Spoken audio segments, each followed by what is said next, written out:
Welcome back to the Pet Biz Project podcast. It's great to have you here. Today, I'm really excited to be interviewing Melissa Devereaux, who is a business owner and entrepreneur with over 15 years of experience in marketing and events management. She founded her first business, Laila Me, in 2015, providing high-quality dog treats. And after successfully scaling this business to 67% revenue growth in 2021, she then embarked on her next adventure and challenge, which is starting Rawvolution, a business specializing in freeze-dried pet food. Now, Melissa has a passion for working in the pet nutrition industry, which she commenced after her dog Laila developed allergies to certain proteins, and she utilized her business skills to fill a gap in the market where pet owners sought high-quality nutritional alternatives that used 100% human-grade ingredients with no added additives or preservatives, salt or sugar.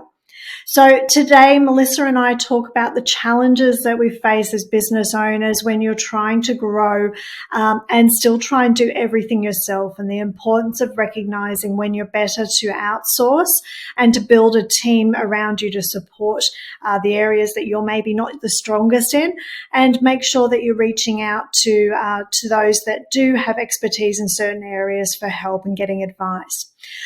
We also talk about the challenges that come with scaling up a business where, we often hear from small business owners that they just want to scale, they just want to grow. But unfortunately, quite often when those businesses grow, they're unable to sustain or keep up with the growth.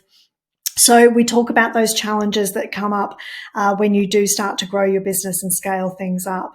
Also, Melissa talks about her initiative to go out and get crowdfunding to fund future projects in her business, and some of the challenges that come along with taking on a massive marketing campaign like that. So enjoy this episode and enjoy listening to Melissa tell us about Laila Me. Welcome, Melissa, to the Pet Biz Project. It is great to have you here with us today to chat about you've not just got one pet brand, have you? You've got Laila Me, and then there's also Rawvolution. Yeah, we're about to launch Rawvolution, so yeah. Oh, okay. All right, fantastic. So I want to share with everybody, first of all, before we get into anything else, I'd love to hear about, first of all, how Laila Me came about and then how that's evolved onto what you're doing now. So I understand Laila Me started with your dog, was it, Laila? Yeah. Oh, it's a long story about how we came. Yeah. I was working at Bunnings and I was their national events manager. So I had like a really crazy full-on job and I traveled a lot, and I was finding it really hard to unwind when I got home. So I kind of like started just baking treats for Laila and dehydrating treats as a kind of way to relax and unwind. And initially I wanted to get into dog pet parties. I was like, I really want to, I love events, I love dogs, I'm going to do dog. I'm going to bake cakes and it's all going to be great. Yeah. When Laila was about 1, she then got really bad environmental allergies, like grass allergies. So we had to start, about 6 months of, elimination diets and everything. And it was just a nightmare. So I was looking in, pet stores, because obviously you still want to treat your dog. Yeah. And I was a new pet parent, so I had, absolutely no idea about all the marketing garbage that you come to know and see through the bullshit. Yeah, now. Exactly. So I'd pick up treats and then I'd look at the back of them and it was just they'd say natural. I was like, cool. And then I'll be like, why has this got all this salt and sugar and glycerin and just all this stuff that it just didn't need? So I was like, these aren't natural at all. So I started to kind of when I was baking biscuits and stuff, I was also dehydrating treats. So it started... I don't know, it all just kind of came together like that. It was just a bizarre turn of events. So fast forward on 2 years, it got to the point where I couldn't give Laila Me or Bunnings enough love each. It was just getting too busy. So I took the leap and I quit my job and I just went full throttle into Laila Me. And it's been about 7 years now. So it's been great. Did you find it scary that taking that leap and focusing 100% on your business? Absolutely, because I'd been at Bunnings for 14 years and I had not known anything else. It was my life. I'd grown up with the company.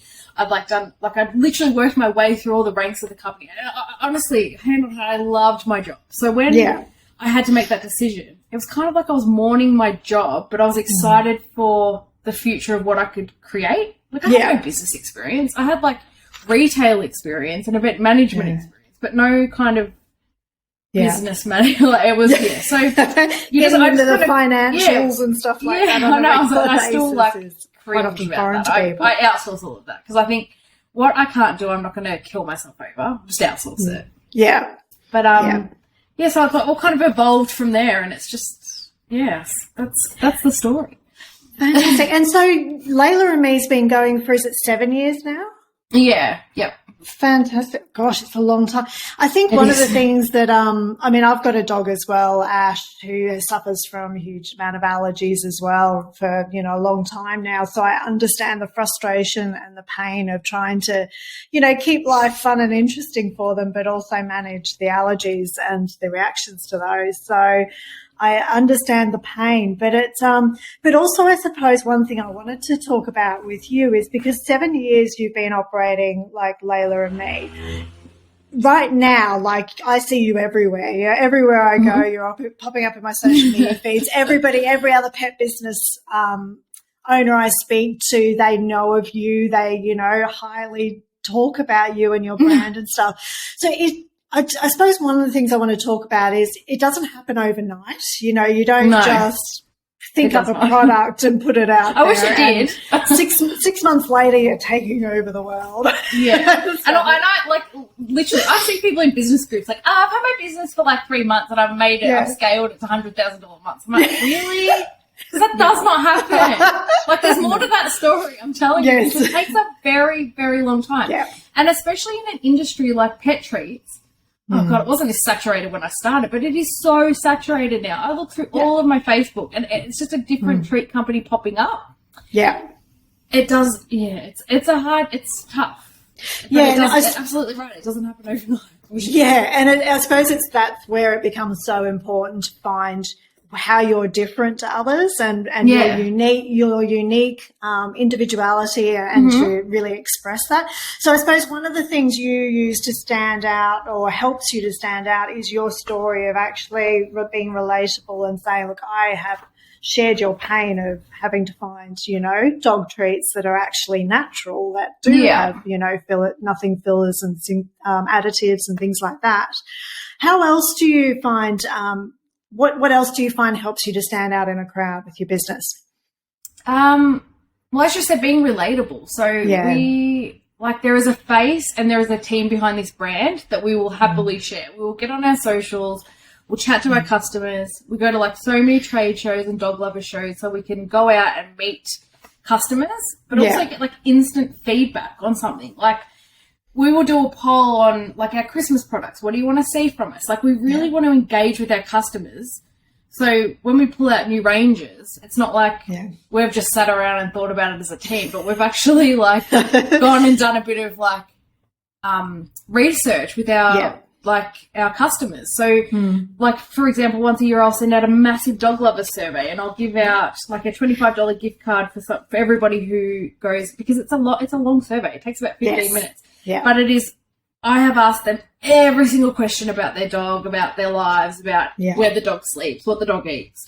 Yeah.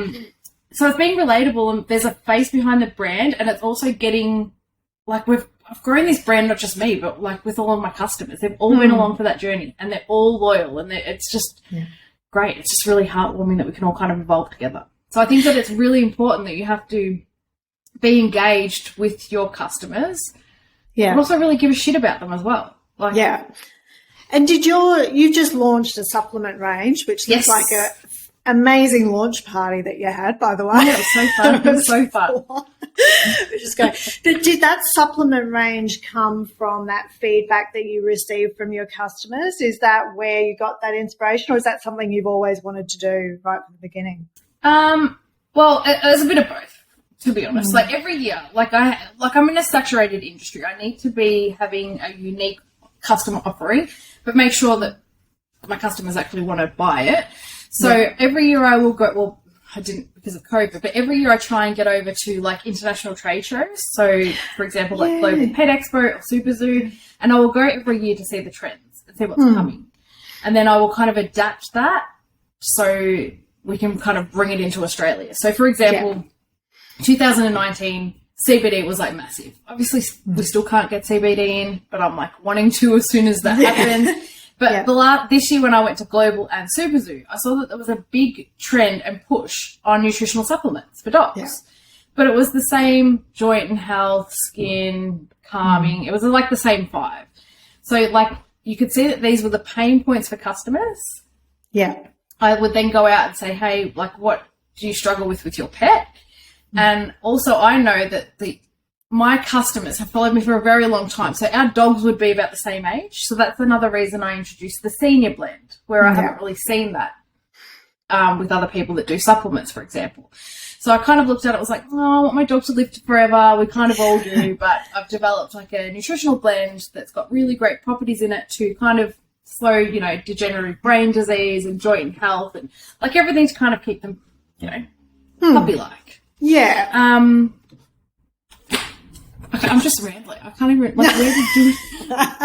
You don't even need to be here. I can just keep talking. That's good. It's good. It makes my job easier. Oh, my God. Did I answer your question? Yes, you did, because it's a combination with the supplement range. It's like you were saying, it's a combination of hearing what others are saying, but also looking at the trends because, you know, I think I know we do our own independent research in our business as well. So we're always, you know, sending out surveys and incentivizing pet parents to fill them out for us because, because you're taking up customers' time as well. Oh, you do. You've got to value a person's time. You've got to value 100%. That you've got to give something back for that energy that they're giving out to your business. And that's hugely valuable for us as a business to then be able to filter that into everything that we do to help pet businesses, and it's the same for you with the, you know, pet parents.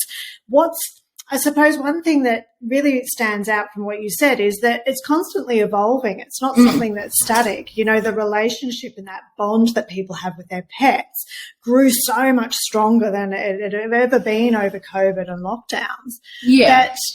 You know, we're now seeing the evolution of that in terms of how people are spending on their pets. You know, they're looking for more solutions than they were before for their pets. So you're keeping up with that, with both going over and seeing the events and what's happening overseas, but then also asking local pet parents about what they want. And that's it. And I think you need to like also make it work for you. Like it would be no point if I went over there and did, I don't know, like create my own dog toy or something, because it's not what we do. We do like treats, so it needed to be something that's going to complement the treat range. And then we're starting freeze-dried dog food. So again, supplements kind of made sense.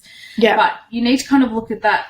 Like at this, probably about 4 months ago, I was like, oh my God, I walked into this warehouse and I'm like, I have got so many products. This is ridiculous. Yeah. So we sat down and we did a whole range review. I was like, there's no point in me keeping adding products because the customer will jump on your website and go, I'm so like overwhelmed and this doesn't even make sense. Why have they got like this stuff on there?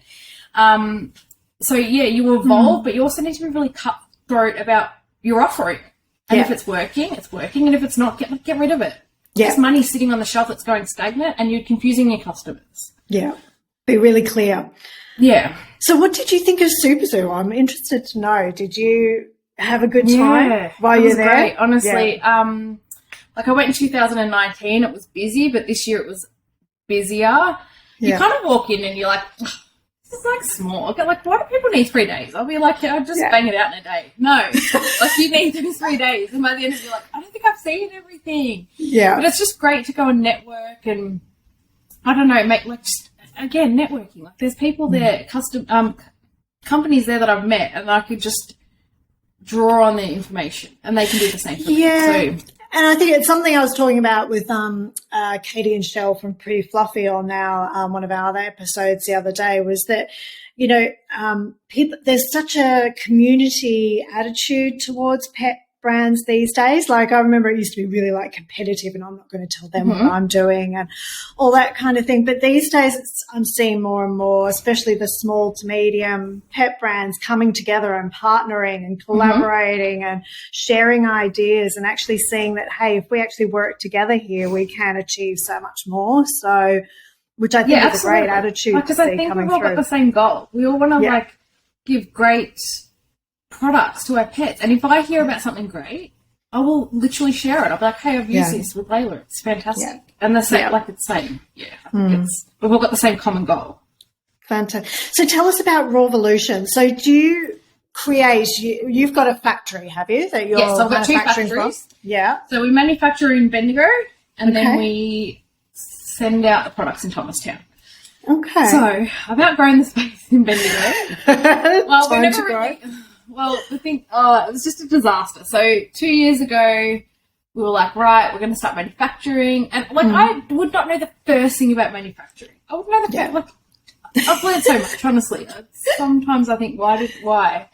So we fit it all out. We brought big freeze dryers. And like, when I'm saying like I scaled, I was just packing like, 500 orders a month here, right? Yeah. So I was entering a whole new market of manufacturing and processing. That when we fit out all the I didn't know what I was doing. So I fit it all out. I think we spent like 80 grand on the fit out alone. That's not including all the machineries and all the rest of it. Gosh. Anyway, we went to turn on all the machines and there wasn't enough power. And I was like, why is there no power? Like, I was ill-advised from the start from the electrician. He's like, you just call Power Core and they just give you more power. It's fine. I'm like, okay, cool. So we'll just call Power Core. We'll get more power. No, it doesn't work like that. So what happened was we called Power Core and they're like, well, you're at the end of the grid. So you can get more power to the warehouse, but you need to like rip up the road and rip up the driveway. And it's going to cost you like 200 grand. And I was like, I'm not spending 200 grand. It's not like I don't own this workshop. That's like more than no.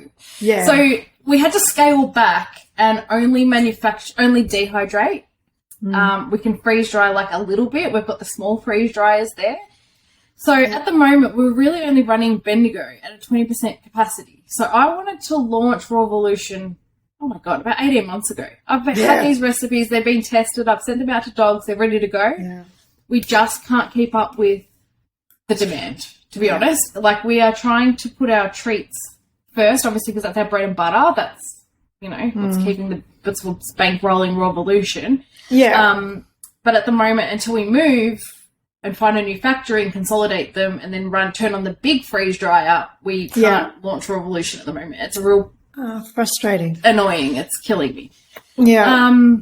But yeah, I suppose it's just. I suppose it comes back. Yeah, it comes back to that whole business lesson that scaling up isn't the ultimate goal. Sometimes once you scale, it brings a whole nother range of challenges that you've got to deal with as a business owner. Yeah, you have and then you're just dealing with so many government agencies and it's just like, what am I filling this out like a planning permit, and it costs like $2,000 and it took like 3 months to think, and I'm like do I really need it? Signed it off, and I was like, what is this? This is just bullshit. It's like the government everyone wants your money.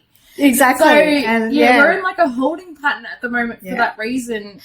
But we're on a whole other level now. Now we're dealing with like government agencies. We're dealing with like Austrade and PrimeSafe, and like everybody wants a piece of the pie, and it's hard because we're not smashing out as much as we want to be.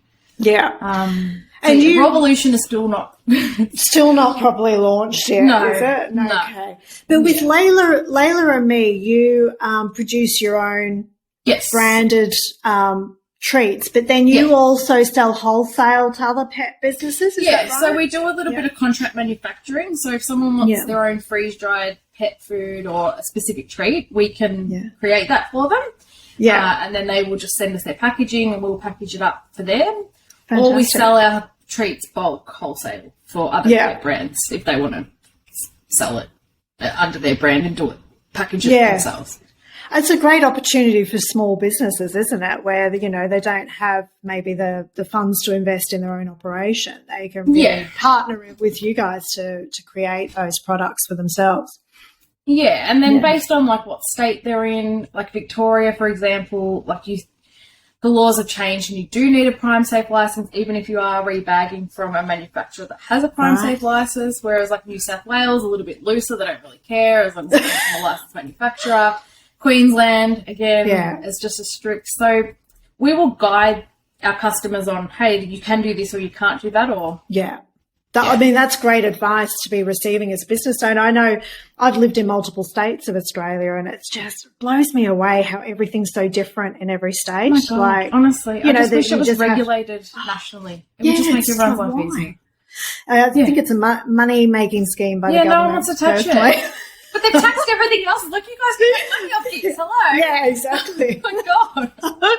They haven't twigged that one yet. I know. Maybe. It's like, no, we don't want to touch it, but we want to make money off it. It's honestly, if everyone was getting the same messaging and manufacturing to that standard, because that's another thing. Like, we are actual professional manufacturers, but sometimes things go wrong. Like, we will have like issues where a dehydrator might turn off, and like we need to water test everything and batch test everything to make sure what we're sending out is not going to go moldy and like really make a dog sick. But then you've got people sitting at home like, and trust me, that's how I started. But I had no idea about Brian's. But also, probably looking back, I think, oh God, I was probably lucky that I didn't make any dogs sick. You know what I mean? That they potentially don't know what they're doing. They don't have the equipment to batch test and moisture meter their treats. So it's good that we can kind of send out to other pet brands and they know that, you know, it's... And giving them that advice, you know, I think because as you say, a lot of people, you know, maybe start up just doing it as like a hobby or even local markets or something like that and then think, oh, I'm going to take this online. Don't have that knowledge about what they need to do to stay safe. I look at like some of these on these, I'm like, oh, that chicken's raw. But it's hard. Like, and you can't be like, hey, the chicken's raw because you're going to look like an asshole. But it's it's a fight. I'm just like, do it in a nice way. Maybe direct message them rather than. I was like, oh God, I can't. I'm not even looking. Yeah, it's hard. So I suppose one part of your, like you were saying, you help educate both the, you know, the business owners because they're the ones that are maybe needing a little bit of guidance about what's acceptable and what's not. But also you do a lot of educating with pet parents, don't you? Like when I look on your website, there is an enormous resource there, center of, you know, information on how to give your pet good quality treats and what to look for and what, you know, to avoid. So, and I suppose, do you find that helps with building a huge amount of trust with those that just newly discover you? Yeah. Only you need that brand trust, whether it's in reviews or blog posts. But also you can't get on blog posts and just start writing absolute rubbish that's not backed up. So I work very closely with a pet nutritionist where she will copyright and write all of my blogs. Like I will pay her to do that because I know that at least the information we're putting out, it's not crap. Yeah. And that helps me be extremely trusted with my customers because they know, hey, if I don't know something, I will run it past my vet friends or I'll run it past my pet nutritionist. So I'm not giving out information that's incorrect, but also you really want to educate pet parents, especially new pet parents, because as I said, like when Layla was a puppy, I would go into the pet store and I'd be like, oh my God, or, like, you know, Pet Bond's selling this, it must be great. But then you kind of do your own research and you're like, oh, it's not. It's just the marketing. Yeah. I mean, it's like the, I noticed on your website, the pledge, you know, which I love because, again, that's another way to get behind something that's important for pet parents other than just selling products. But take the pledge where you're like, okay, I'm never going to give my dog rawhide treats. And that's something I did with Ash when I was a new pet parent. She was, you know, friends gave us rawhide treats to give her as a puppy, and I didn't think twice about it until I read how they're actually manufactured and what goes into them. And I was horrified that this is actually on all the shelves out there for people to get. Yeah, exactly. And that was something that I was hugely, and it's also just a different way of educating because if you're just spitting out blog posts, there's the chance that people aren't reading them. But if you like take the pledge, for example, if you go onto my website. And if you read through the information about how rawhide's made and then watch the video, and it's like, I will take the pledge to never give my dog rawhide, tick, and in return, I'm going to give you a voucher to go and spend on my store for like a treat that's like a better alternative. Better quality, Yeah. And then hopefully, again, when they're walking through at Christmas time or like see the rawhide on the shelf, they're going to go, oh, would never feed my dog that. No, they're going to go and get one of your advent calendars instead, which are amazing. I think everybody's scrambling to get those this time. Oh my God, honestly, the girls were like, I did not want to pack another one. I'm like, there's only like 2,800 to go. We'll leave there. Poor things. Yeah. I couldn't believe it. I went into the shops on the weekend. And I hate shopping in shops, but I went in on the weekend and there was Christmas stuff everywhere. I was like, usually we wait until Halloween for this year we're all super keen, I think. Yeah. Absolutely. So another thing that you talk about on your website as well, Mel, is sustainable, being, local, manufactured, being sustainable in the way that you operate your business. What are the types of things that you look at that makes you a sustainable business? Well, obviously we need to offset all of the machines and stuff we're running because freeze dryers and dehydrators, they do pull a lot of energy. So everywhere that we can kind of offset where we can, we will. So, for example, all of our packaging is recyclable, made from recyclable plastics. You just pop it in your recycling bin. So stuff like the cornstarch bags for the dental tube. We're trying to really reduce our packaging, as well as like all of the new SUPs, all those containers are now recyclable. Yeah. But also we'll look at products like offcuts, for example, that would generally end up in landfill. So, for example, the crocodile feet. That would just go in the bin. The salmon bellies, they're just it's just offcuts that from the human supply chain. They were like, hey, no, we'll take that and we will dehydrate it. Yeah. So my meat wholesaler will just call me with the most random stuff and he'll be like, hey, can you just take this? We've got to get rid of it. Like otherwise we'll throw it out. I was like, full testicles, we'll take those. Yeah. And my poor sister is the one that has to manufacture and she's like, why? I was like, it's sustainable for one. The dog will love it. I know, but like exactly. So what we're like, is really nutritious for the dogs, but also really sustainable. The farmers are still getting money for it, which would otherwise end up in the bin. And we are, again, we're just sending them out because we know that we know that it's good. The dog's going to love it.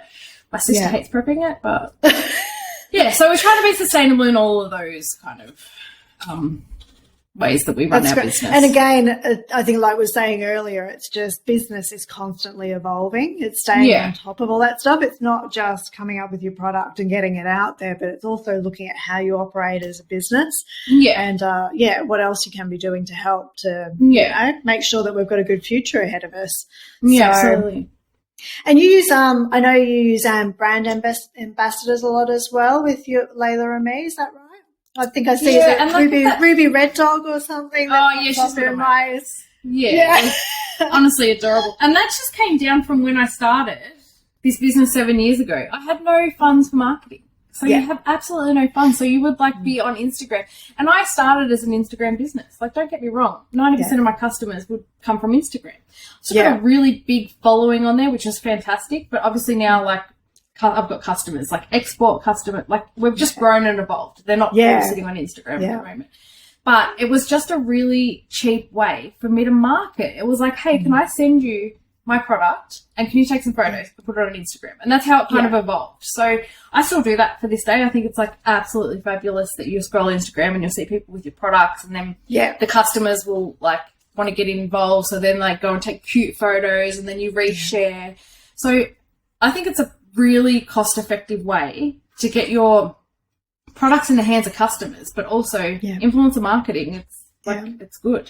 And we're so lucky in the pet industry that dogs are happy to get paid in dog treats. Yes. Whereas if you went to a beauty influencer or someone else, you're paying $10,000 a post. Yeah. So I think that we have been extremely lucky that if you treat the influencers right and really have a great relationship with them, that they are like, yeah, sure, I'll take a photo. I'll take cool photos. Yeah. I'll post it on my Instagram. And then I can rehash that content in my TikTok, in my Facebook group, in my Facebook ads. So then it's just, you're just rehashing all of that content. Yeah. That's how I've grown my business.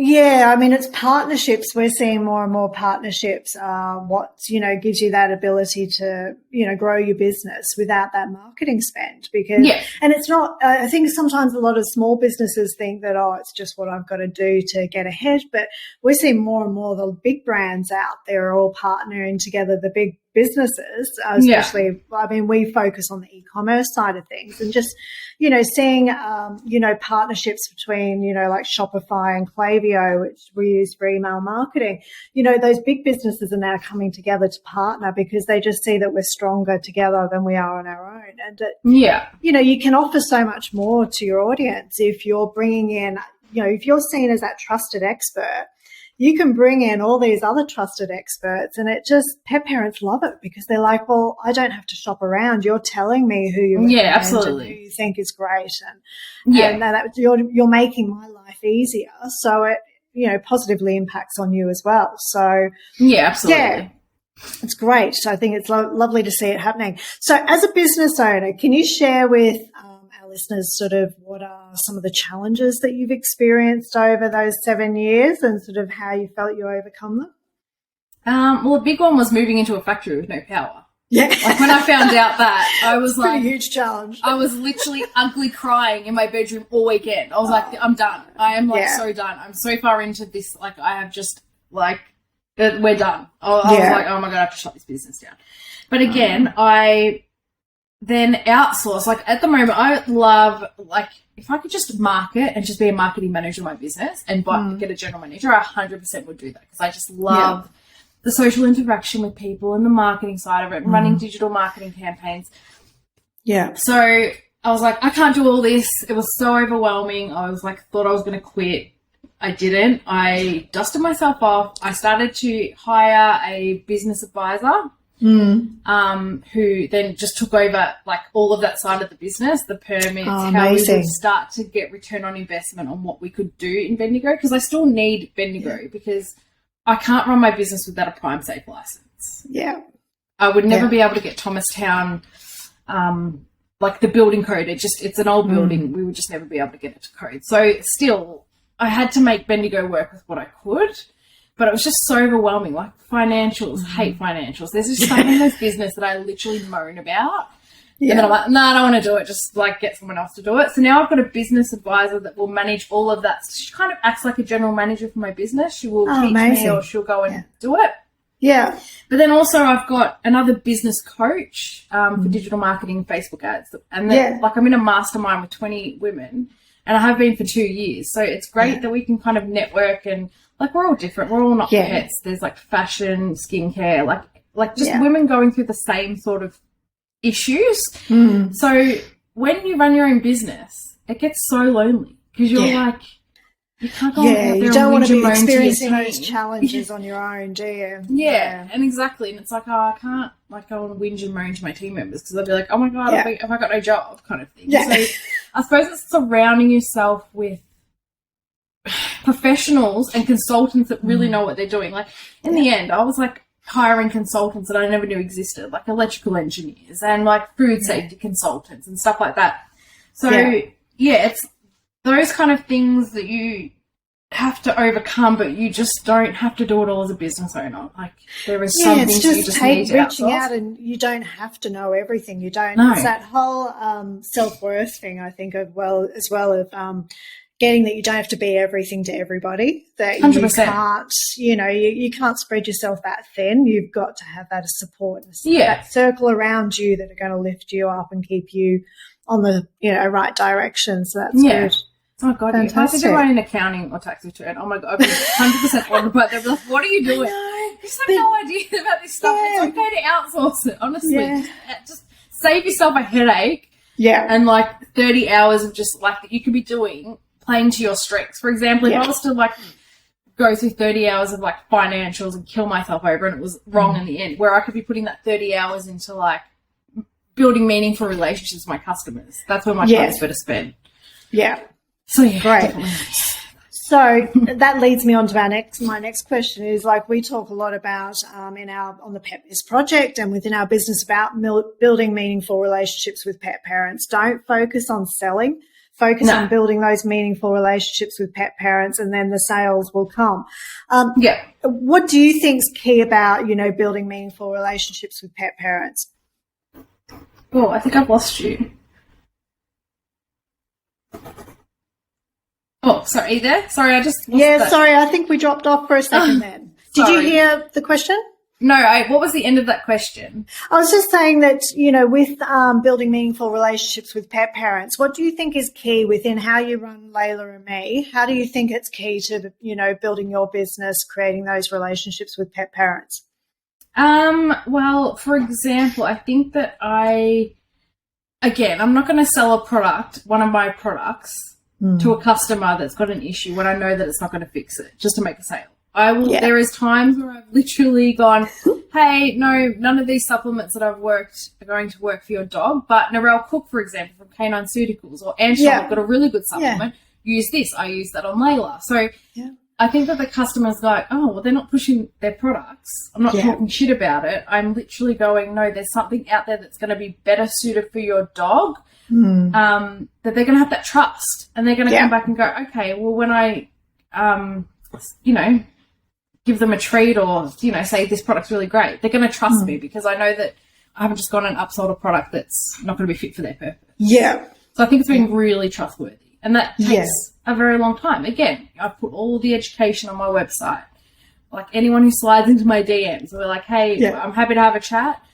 And if I have to, it'll be like, hey, this is completely outside of my scope. You need to go and speak to Claire, the pet nutritionist that I work with, or go and speak to Nicole, who's a vet at Mont Albert, that I have a lot of discussions with, because I know that I trust these people, and I know that I trust that if I send my customers to them, it's not going to be brand damaging for me. Yes. That makes sense. Yeah, you've got to stay in your lane, haven't you? It's like, want to be, again, it's trying to, being comfortable with not being everything to everybody and just go, this is what I'm good at, this is where I can help, but if I can, I've got this. And if you start to talk shit, people are going to see right through you. Honestly, and there are some raw feeders or just pet parents out there that are so educated. They've done such a great job of educating themselves. But if you go and start to talk shit, they're going to sniff that out and eat you alive. So there's absolutely no point in doing it because you're going to just lose brand trust, and they're just going to think you're a joke. So again, I just send them to someone who knows what they're talking about sometimes. Help them to where we can. But again, you just got to be completely honest with them, and I think that your customers really respect that. Fantastic. Yes, 100% agree. And so if you could go back to, 7 years ago now that you started Laila Me, if you could go back to the beginning when you were just starting out as a new business owner, what's one bit of advice you would love to give yourself back then? It's to ignore the noise. Yeah. So I was so caught up with people are copying me, and oh my God, they've gone and done this range, and I was first to do this. Honestly, now, if I was still doing that, I would just be so exhausted I would get no work done. Because as I said, I literally pick up my phone and I'm targeted with all these other treat companies. And I'm like, I don't even get on their website and have a look. At the start, I'd be full on going through their product listings, and you've got to ignore the noise because you're always going to have competitors there. Yeah. And some people may come and do it better than you. You just can't get hung up on it because you're never going to get any work done. And it's also really bad for your mental health. Yeah. It's so bad for your mental health. Honestly, I look at these people just nitpicking or, just being really passive aggressive on their Instagram stories, and I think customers can see through that, honestly, and you're not getting any work done. Let it go. Move over and just focus on doing the best that you can. Yeah. And I think sometimes there's always going to be others out there doing, none of us are doing anything for the first time. No. We're all just looking at, okay, what's been done in the past? From my perspective, how could it be done better? How could it be done differently? So there is always going to be others out there doing what you're doing, but also I think just remembering how many pet parents there are out there. Oh, 100%. We're a massive industry. You don't have to be. You're going to find customers somewhere. Just go, don't worry about it, and go and find your customers. You know what I mean? And they're going to be so loyal to you if you treat them right. And you don't talk shit, and you educate them. And 70% of homes have pets. It's you don't have to go far to find your ideal customers. So Yeah, I think that's really, really good advice, because it is something that I think especially small business owners can get so stuck in that comparing and the imposter syndrome sort of thing, that like, you know, the imposter monster that, you know, everybody else is doing what I'm doing. But just, I think that's where it's good to be blinkered. I find that for my own mental health, I need to outsource or, you know, have team members doing our social media, because I don't like being on social media, and it doesn't help me being on social media for my mindset. So I prefer to have somebody else manage that, so I don't have to look at it. And I focus on email marketing as my area sort of thing. Yeah. So I think it's, recognizing what's good for you and what's not, and making changes to reflect that. So fantastic. So what's next for you? Gosh, I know you probably all hands on deck trying to get Rawvolution. Well, we're trying to get the advent calendars out, but we're also about to crowdfund on virtual. So we go live on the 6th of October. Yeah. And we are crowdfunding to just get into a bigger warehouse and to start Rawvolution and to start better exporting to other countries. We just need to meet demands, and at the moment we just can't, with Bendigo running 20% capacity. So we were like, hey, let's just crowdfund it. So we definitely, that's going to be exciting. Huge campaign goes around that. So expression of interest for that starts on the 6th. Great. And we're just going to ask our followers and our customers to get involved and see if they want to buy some shares in Laila Me. So, Has that been like a huge process leading up to actually launching that? Like, it's not you would just, you can't just do it. You need to go through lawyers to get your constitutional rights done. I needed to add a second director, even though I was like, no, this is my company. And they're like, well, you can't do it without a second director. I'm like, I don't trust anybody. Yeah. My uncle who lives in London, I'm like, hey, can you he's like, what? Yeah, okay, we'll get it. He's wondering what he's been signing on to. And I'm like, you're a I was like, you have just pay you some shares, but you're not making any decisions. He's like, it's dog food, I'm not interested, kind of thing. So, and it's been huge. And then you need to get your accountant to do all your templates, and there's we filmed a whole video with Good Gravy Media. The guys come out, and I was like, I've done so much filming for Bunnings, I'm fine. And then I got in front of the camera, I was like, I let the team down. I was like, this is the video turned out fine. It's all right. So you'll see that on the 6th. There's a whole campaign to go around. Exciting. I'm so excited. Yeah, it's good. Yeah, because I haven't seen a lot of pet brands doing the crowdfunding here in Australia. I see it a lot more overseas. Yeah, especially Europe and the US. Yeah, but don't see it much here. So it's great to see you guys taking that approach and giving it all else. So I hope I figure if it all doesn't go well, it's like a giant marketing campaign. Yeah. I'll find, you know what I mean? It'll be fine, I'm sure. And you might even find in the future, that giving that sort of passing the torch with that business advice of what you've learned over the years is something you want to do, passing that on to other business owners, and it'll just be another, bit of experience to have and to be able to share. You just never know. So that's fantastic. It's very busy few months ahead, but it's excited. Honestly, if it wasn't busy, I'd be like, I'm bored. Yeah. What I do is I keep starting businesses. I'm like, that's not a pet food thing. And I'm like, oh my God, I've started too much. So just before we end, do you do anything special to manage your time? Because you're obviously juggling a lot of balls. Do you just focus on what's priority, or do you divide your week up? Yeah, no, this year I think I had a giant meltdown where I was like, I cannot do all of this. This is too hard. I literally had a meltdown. And I was like, my mum's like, you need therapy. I was like, I do not think this is ridiculous. No, I went and got therapy, and I highly recommend it, because there's some coping tools and mechanisms. I know I've done 17 sessions with the guy. I can't get rid of me. But it's also he just gives really great advice. It's if you're always going to catastrophize something, or don't take care of your health, for example, your mental health, you're not going to be around long enough to enjoy it. You're working so hard, but you're not going to reap the benefits, because you're going to be in a padded cell somewhere. And I'm like, you're right. So now stuff happens, and I'm like, meh.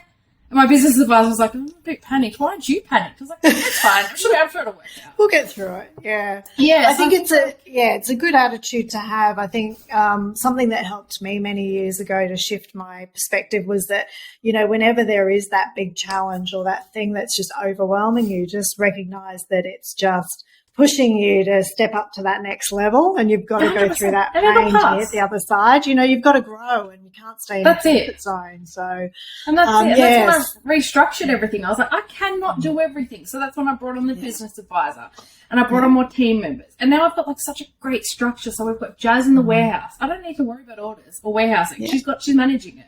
And then you've got Candace who does all of the other admin and all the like, I'm like, I can't deal with this thing. I'll just make it go away. She'll just do that. So it's getting to that point where you can't physically do everything, but you need to like have a look at your expenses and where you can like kind of pull money from, and then start outsourcing it. Hire team members to do it. Otherwise, again, it's like, why am I started this business so I could just be my own boss and just relax. Yeah. Like, I don't want to be working for the business. The business needs to be working for me. So good attitude. Yeah. Fantastic. Yeah. I've absolutely loved chatting with you today. No, thanks for having me. That's all right. If anyone wants to reach out and get in touch with you on anything that we've talked about today, what's the best way for them to connect with you? They can hit us up on socials, probably Instagram DMs, or just email us on the website, the contact us. Yeah. One of us will back to you. Fantastic. I'm happy to like definitely share as much knowledge as I can. I don't know it all. I don't pretend to know it all, but been through quite a lot in these last 7 years, so if I can guide any other businesses. It's great, and I think it's lovely that you're willing to pass that knowledge on, because it does make such a huge difference to those coming through. It does, because I remember at the start I was like, I'm too scared to reach out to anybody in case they think that like they're essentially a competitor, but then I was like, all right, we're all in it for the same thing. There aren't any real competitors out there. I know it feels like it because they offer, they're selling a similar thing to a similar person. Yeah. But we're all different. It's just like, that's why it's so important to show the personality of your business. Absolutely. It's like, as people, that's what makes us unique, isn't it? So, yeah, absolutely. Fantastic. Thank you so much for being on. It was a good chat. We'll put all the links and stuff for your businesses and also for getting in contact with you in the show notes, so anybody can reach out to you. But thank you so much, Melissa, for your time. Thanks for having me. I'll speak to you all soon. Okay. Bye. Thanks for joining us once again on the Pet Biz Project podcast. So I hope you really enjoyed that interview with Melissa Devereaux from Laila Me and Rawvolution Pet Food. So as you can see, there are many different challenges as business owners that we come across, and they're not just in terms of getting sales, but also in growing and scaling up our businesses that can bring new levels of challenge that we never expected. We also covered off talking about the power of partnerships and how you can't do everything yourself, whether it's partnering with people to help you with the growth of your business or partnering with other pet brands that may products and services out there that are also going to interest your audience, and making sure that you build a name for yourself as being a trustworthy source of information and recommendations. So also we talk about building meaningful relationships with pet parents and the importance of, once you have that trust, nurturing that trust and making sure that it's sustained within your business. And Melissa shared some great advice on going out there and surveying your audience and making sure you're asking for that feedback and looking at what trends are occurring, not just in Australia but overseas, and how they can have those trends and ideas can help you with the growth of your own business. So don't hesitate to reach out. You've got the details of how to reach out to Melissa if you would like to contact her in the show notes. Also, if you need to contact us at the Pet Biz Creatives, we're here to help as well. And make sure that you subscribe so that you are made aware when we drop a new podcast episode. But we'll be sharing new content every 2 weeks. So I look forward to seeing you in the next episode. See you later.